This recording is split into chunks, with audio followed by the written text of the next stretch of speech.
¿Qué tal, Juan Pablo? Un Hola gusto Antonio, saludarte. un gusto Antonio y bueno, un saludo para todos los que nos están siguiendo en este live.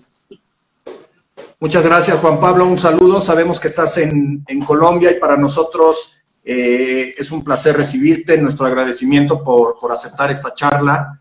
Eh, eh, y, por supuesto, para platicar sobre las soluciones y tecnologías que en las circunstancias actuales han tomado más relevancia y prácticamente se han convertido en parte esencial de nuestro diario vivir. No, pues, muchas gracias. Juan Pablo, me gustaría iniciar esta charla platicando un poco sobre la historia de Avaya, cómo fue el inicio de la compañía y cuál es su modelo de operación en el mundo y, por supuesto, en América Latina. Bueno, Avaya como marca, este año estamos cumpliendo 20 años, pero la realidad es que tenemos una historia de más de 100 años. Nosotros venimos de ser Lucent Technologies y anteriormente AT&T, la parte de tecnología de AT&T y los laboratorios Bell, que esto llega hasta, digamos, la invención del teléfono, ¿no? Particularmente, digamos, en Latinoamérica, tenemos oficinas en Ciudad de México, en Colombia, en Argentina, en Chile, en Perú, Panamá, Puerto Rico, y tenemos, digamos, operación a través de distribuidores en todos los países de Latinoamérica. Muy bien, Juan Pablo. Entrando un poco más en materia, ¿de qué manera las soluciones de Avaya han apoyado a los gobiernos de las ciudades y a los ciudadanos en sí durante esta pandemia? Bueno, pues muchas gracias por tu pregunta, Antonio. Quiero comentar también primero que Avaya es una empresa de tecnología de software y servicios en comunicación en tiempo real por diferentes canales como voz y video. Entonces nosotros nos dedicamos a comunicar a las empresas con sus clientes, a los gobiernos con los ciudadanos y a comunicar también los mismos colaboradores delante de las empresas. A eso es lo que nos dedicamos. Son una empresa de tecnología. Particularmente en estos momentos, digamos, de la pandemia, empezamos a apoyar a empresas y gobiernos que son clientes nuestros, inicialmente habilitando comunicaciones remotas, o sea, la posibilidad de tener los asesores, por ejemplo, del contact center trabajando desde casa, o los mismos empleados para sus soluciones de comunicaciones unificadas, de colaboración, de telefonía corporativa. Al inicio fue la necesidad, digamos, más premiante para las empresas. En solo las primeras semanas generamos alrededor de 2 millones de licencias temporales sin costo para nuestros clientes para que pudiesen conectar, digamos, sus empleados y trabajar desde casa, ¿no? En particular para gobiernos que usan nuestras soluciones de tecnología Avaya, trabajamos también al inicio de la pandemia en habilitar asesores remotos. Quiero comentar aquí un caso público que es en México Locatel, ¿no? Locatel, ustedes saben, es un centro de atención ciudadana en la Ciudad de México. Con ellos durante la pandemia los estuvimos apoyando para habilitar, conectar 1.500 asesores remotos que pudiesen estar recibiendo tanto comunicaciones de entrada, llamadas y otros canales, pero también comunicaciones salientes. Y en esos, digamos, 1.500 asesores remotos se dio prioridad a empleados del gobierno que tenían también alguna comorbilidad o por edad. Entonces, era no solo de estar protegiendo los ciudadanos, sino también los mismos empleados del gobierno. Entonces, ese fue un apoyo. Dentro de ese grupo de 1.500 asesores remotos, se tenía alrededor de 130 médicos y digamos una de las tareas digamos, más importantes dentro de Locatel fue todo el tema de rastreo epidemiológico, ¿no? Cuando alguna persona daba positivo para COVID, era muy importante poder comunicarse, era cuestión también de contrarreloj, comunicarse con esa persona y pues dar esas alertas tempranas y que él también pudiese contactar las personas con las que había tenido, digamos, contacto. Entonces fue un tema de rastreo, digamos, epidemiológico y toda, digamos, la orientación de los ciudadanos de México. Muy bien, Juan Pablo. Y en este sentido, ¿cuáles son las tecnologías disruptivas que recomiendas considerar para mejorar la atención ciudadana? Hay tres temas que quisiera tocar el día de hoy. El primero, el tema de la inteligencia artificial o el machine learning, que está pues, de mucha moda, pero definitivamente es una herramienta que recomiendo que se empiece a considerar en los proyectos de innovación. En concreto, en los temas de atención ciudadana, gobiernos como de ciudades, megaciudades, como México, Bogotá y demás, pues tienen que atender millones de ciudadanos, ¿no? Y la idea es poder reservar los asesores que hoy en día se tienen en los centros de contacto de gobierno para realmente las interacciones complejas. Pero muchas interacciones, muchas preguntas pueden ser sencillas, ¿no? Piensen ustedes en cualquier trámite que tienen que hacer como ciudadanos. Ahí es donde recomendamos empezar a considerar herramientas de inteligencia artificial para poder dar de manera automática respuesta a los ciudadanos. Casos de uso tan simple como que yo pueda estar en alguna página de gobierno y la atención en chat se me dé de manera, digamos, automatizada con un chatbot. O inclusive, si hago una llamada telefónica, se puede usar lenguaje natural para que yo pueda hacer algunas de las preguntas y no tenga que utilizar uno de los asesores, sino que con una herramienta conversacional, de manera sencilla, en lenguaje natural, yo como ciudadano pueda expresar mi inquietud y de vuelta, de una manera automática, dar respuesta. Esto ya se ha visto y las empresas, digamos, la parte, digamos, comercial, lo han venido, digamos, trabajando por año. Lo que ha venido cambiando, diría yo, en los últimos 2 años es que, en parte con la mejora de los modelos de inteligencia artificial y sobre todo con la llegada de la nube como un elemento que democratiza el acceso a la tecnología, está permitiendo que gobiernos y empresas puedan empezar a probar esa tecnología sin tener que hacer unas grandes inversiones por adelantado, sino que puedan empezar a hacer pilotos, puedan ensayar este tipo, digamos, de tecnologías e identificar qué interacciones con los ciudadanos, qué preguntas se pueden automatizar en un robot de chat o chatbot o también en una conversación de lenguaje natural. Esa es una primera tecnología disruptiva que recomiendo, digamos, seguir, ¿no? Hay otra que de pronto no es tan nueva, pero creo que puede ser interesante para los gobiernos, es el uso del video en las interacciones en tiempo real con los ciudadanos. Tenemos casos como por ejemplo la línea de 195 de Bogotá que utiliza videoconferencia o videollamada para poder atender personas que tienen dificultades auditivas. Entonces ellos generan lo que se conoce como un centro de relevo, donde básicamente un ciudadano que tenga discapacidad auditiva puede comunicarse en tiempo real en video, usar el lenguaje de señas, ¿sí? Que es diferente, digamos, en cada país, pero usar el lenguaje de señas, y luego la persona que está atendiendo esa videollamada para el ciudadano, luego puede ser como ese centro de relevo, ahí son personas que conocen el lenguaje de señas, pero que también pueden, digamos, tener una conversación y ellos les pueden asesorar con trámites o inclusive conectarlos si tienen que hacer alguna llamada, por ejemplo, a un banco, otra institución. Entonces, yo creo que el video es, si bien algo que no es nuevo, es algo que puede usarse sobre todo para ayudar personas, como comento, con tema de discapacidad o temas también, digamos, sensibles, donde necesitemos como más contacto, digamos, con el ciudadano. Entonces, una línea, por ejemplo, de verdad de alguna ayuda, por ejemplo, inclusive temas psicológicos, temas donde se quiera crear una conexión o de salud, por ejemplo, de telemedicina. Creo que el Video Contact Center es una tecnología importante. Y hay un tercer punto, Antonio, que quisiera comentar acá, y va más un poquito a los centros de emergencia y 911. Es algo que ya se está empezando a utilizar en Europa y que quisiera abrir un poquito la discusión aquí en Latinoamérica, porque espero que nos estén escuchando personas que toman decisiones en gobiernos en respecto a las ciudades y están relacionados con los temas de los centros de emergencia o 911.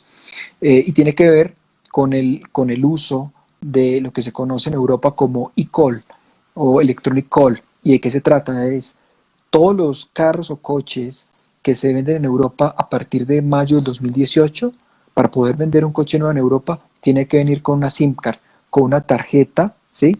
Que en caso de que haya un choque en el carro o también se tiene, digamos, un botón de emergencia, se genera automáticamente, se genera la llamada al centro de emergencias, ¿sí? En Europa se marca 102, aquí en Latinoamérica, en algunos países 911 o 123, por ejemplo, acá en Bogotá, y se genera automáticamente esa llamada y se transmite información en tiempo real al centro de emergencia de lo que pasó. Si, por ejemplo, fue que se activó el airbag del carro porque hubo un accidente o se presionó el botón para la llamada de emergencia, se tiene, digamos, la geolocalización. Entonces, esto va a tomar años, ¿no?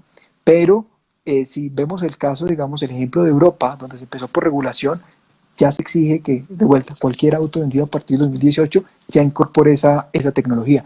y ya se están empezando a tener centros de emergencia en Europa que están empezando a usar este tipo, digamos, de tecnología. Tengo el caso, por ejemplo, de Portugal. Ellos tienen un centro de emergencia que usa tecnología Avaya con redundancia geográfica entre dos puntos de Portugal, y ellos ya hicieron implementación de eCall, de tal manera que si hay un accidente en un coche, se genera automáticamente la llamada, y lo más importante, se transmite en tiempo real información de ese accidente. Eso definitivamente va a permitir salvar vidas.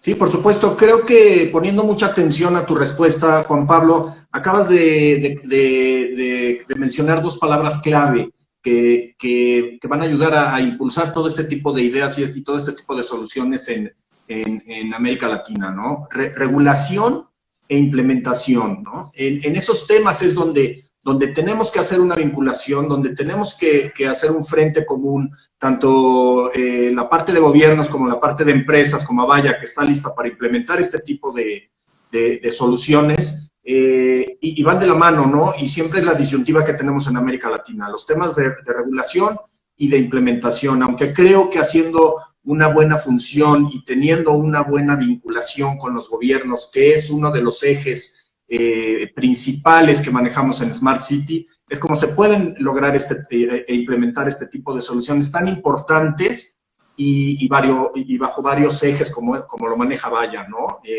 Gente con alguna discapacidad auditiva, como bien comentabas, y tener varias maneras y formas de comunicar situaciones de emergencia y situaciones donde requerimos de asistencia a través de los sistemas y lo que ustedes implementan en Avaya, ¿no?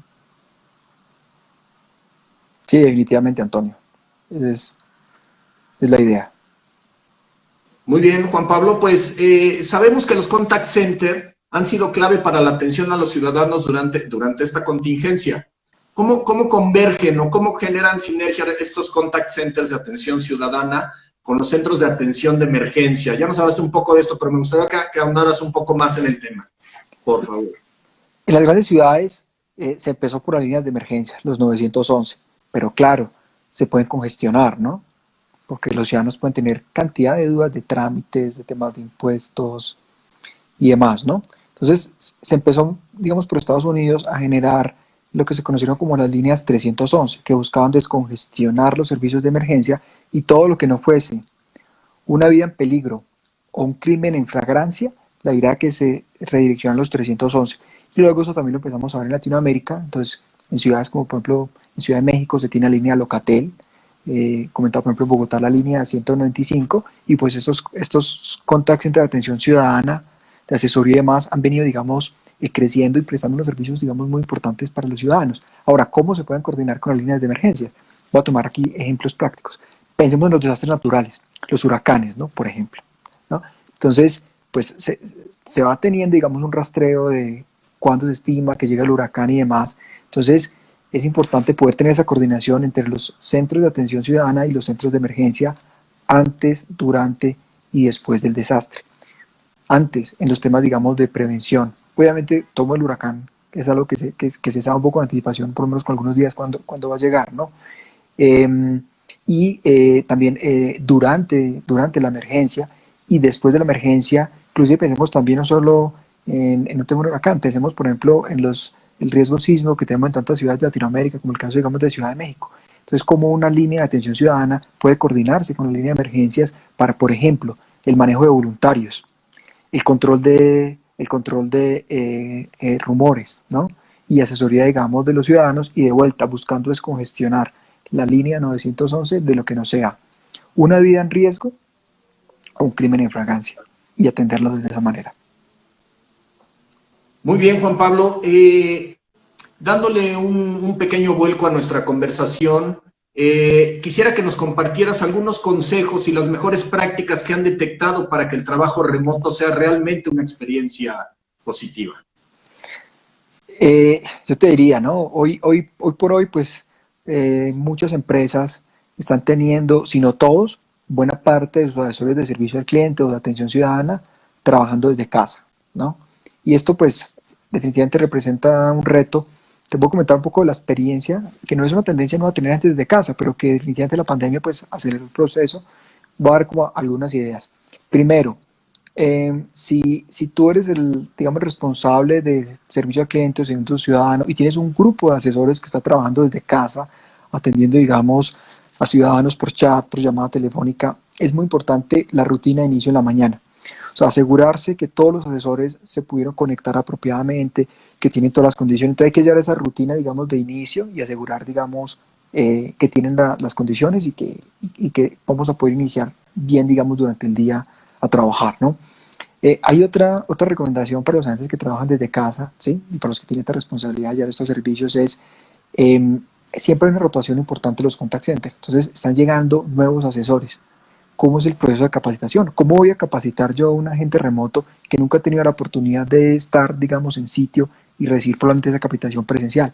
Entonces, digamos, una buena práctica es tomar grabaciones de llamadas, grabación de voz y pantalla, de interacciones muy buenas que se han tenido con ciudadanos, otras que pronto no han sido buenas, y usar ese material real como material de entrenamiento, de tal manera que un asesor nuevo que se incorpore al centro de atención ciudadana, inclusive desde su casa, pueda tomando grabaciones de llamadas reales, pueda ser capacitado para trabajar de manera, digamos, remota. Entonces, dos recomendaciones. Y hay una última, que es un poco, digamos, tecnológica, pero el reto de trabajar desde casa es también la conectividad a Internet. ¿Qué pasa? Puede que en casa tengamos y los asesores tengan un buen ancho de banda para conectarse, pero eso puede ser no constante durante el día, ¿no? El Internet en nuestras casas siempre tiene, digamos, un factor de reuso. Entonces puede haber algunos momentos del día donde Internet se congestione. Entonces, la interacción para ese ciudadano que está comunicándose con un centro de atención ciudadana y la voz empieza a robotizarse porque el Internet empieza a fallar, pues no es la mejor experiencia. Entonces, varias cosas, ¿no? He visto en diferentes, digamos, países de Latinoamérica que, por ejemplo, lo que era el subsidio de transporte, el subsidio económico de transporte como parte del salario, se ha trasladado a un subsidio de conectividad para que puedan tener, digamos, un mejor acceso a Internet. Pero luego, como les digo, durante el día, aunque tengas una buena conexión a Internet, un buen ancho de banda, puede haber un momento que tengas una mala conexión. Entonces ahí es muy importante, digamos, desde el lado tecnológico, desde donde se está controlando las comunicaciones, y esto es posible hacerlo, antes de enviar una llamada o una videollamada a un asesor que está en casa, en tiempo real se puede configurar para validar la conectividad del enlace.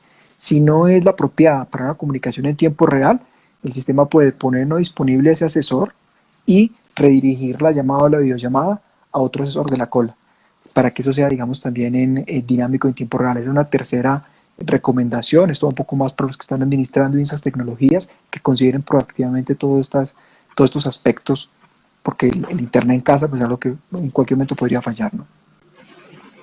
Claro, definitivamente lo primero que me lleva a pensar tu respuesta es que las nuevas tecnologías están revolucionando la forma como interactuamos y nos conectamos hoy en día todos los seres humanos, ¿no? Eso es definitivo, Juan Pablo, y por ahí me gustaría abrir un espacio porque poniendo mucha atención también, no solo a tu respuesta, sino a la gente que nos hace favor de seguir esta transmisión. Por ahí alcancé a ver una pregunta que me resulta muy interesante y que quiero compartir contigo, Juan Pablo. ¿Qué medidas implementa Avaya para garantizar la privacidad de datos de los usuarios?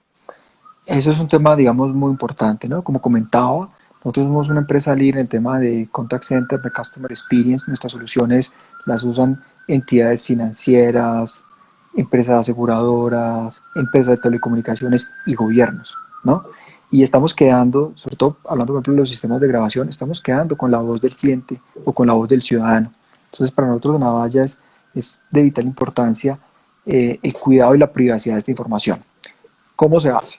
No quiero ser muy tecnológico, pero primero usamos tecnología de punta, estándares internacionales en el tema de cifrado de la información, tanto cuando la información está en tránsito, ¿sí? Como también cuando es almacenada, ¿no? Piensen de vuelta en una grabación cuando ustedes se comunican con su banco o han llamado a un contact center de atención ciudadana. Esas grabaciones entonces se cifran, se encriptan de tal manera de que sea muy difícil que alguien pueda tomar control, digamos, de esa información. Lo otro también es que evitamos capturar información sensible y datos que permitan lo que se conoce como información identificable de la persona, ¿no? En esto hay regulación.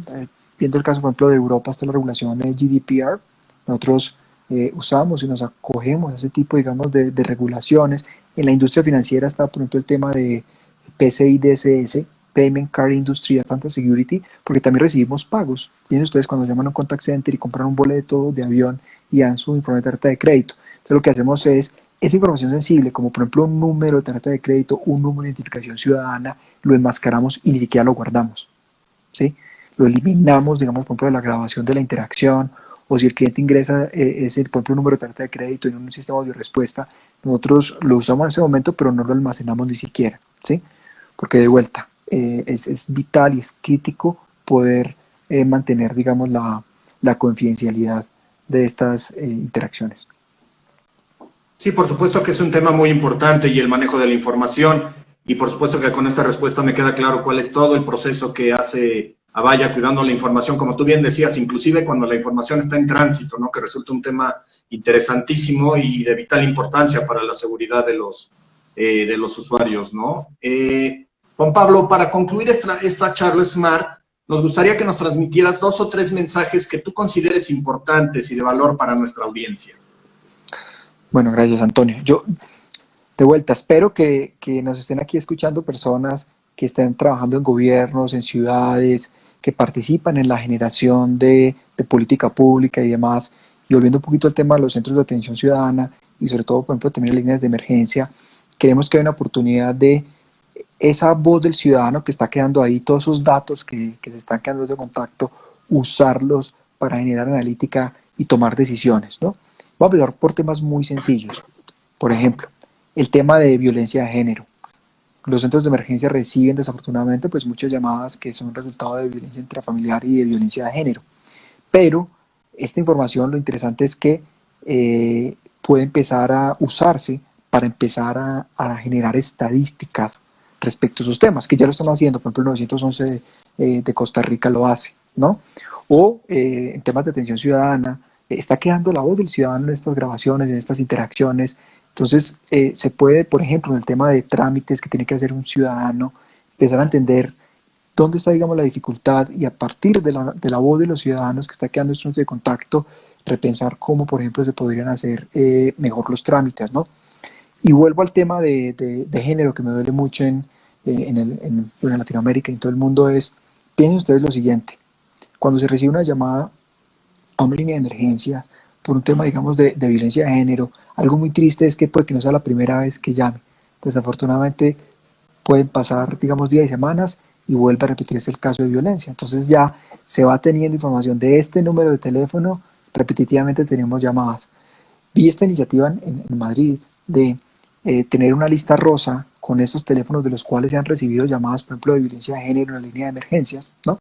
La próxima vez que se reciba una llamada de ese número, no llevarla a un dispatcher, a una persona tradicional que da la atención en el centro de emergencias, sino a un grupo especializado que no solo pueda dar la atención si hay que enviar una patrulla a la policía, hay que enviar una ambulancia, sino también dar la asesoría psicológica.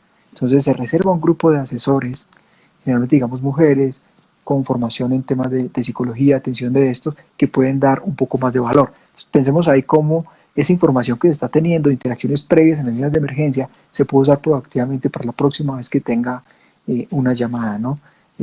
Es un ejemplo de algo que se puede, digamos, implementar, ¿no? Muy bien, Juan Pablo. Pues la verdad es que yo te quiero agradecer a nivel personal, a nombre de FIRA Barcelona México y por supuesto a toda la organización, a nombre de toda la organización de Smart City Expo Latam Congress, que nos hayas acompañado desde Colombia en esta charla Smart. A toda nuestra audiencia, muchas gracias por conectarse y participar. Los invitamos a estar atentos a la programación de las próximas charlas Smart a través de nuestros canales digitales oficiales. Buenas tardes a todos y hasta pronto. Mi nombre es Antonio Ponce de León y que tengan una excelente tarde. Juan Pablo, un abrazo cariñoso hasta Colombia. Gracias, Antonio, y a toda la audiencia. Chao, buena tarde. Hasta luego. Hasta luego.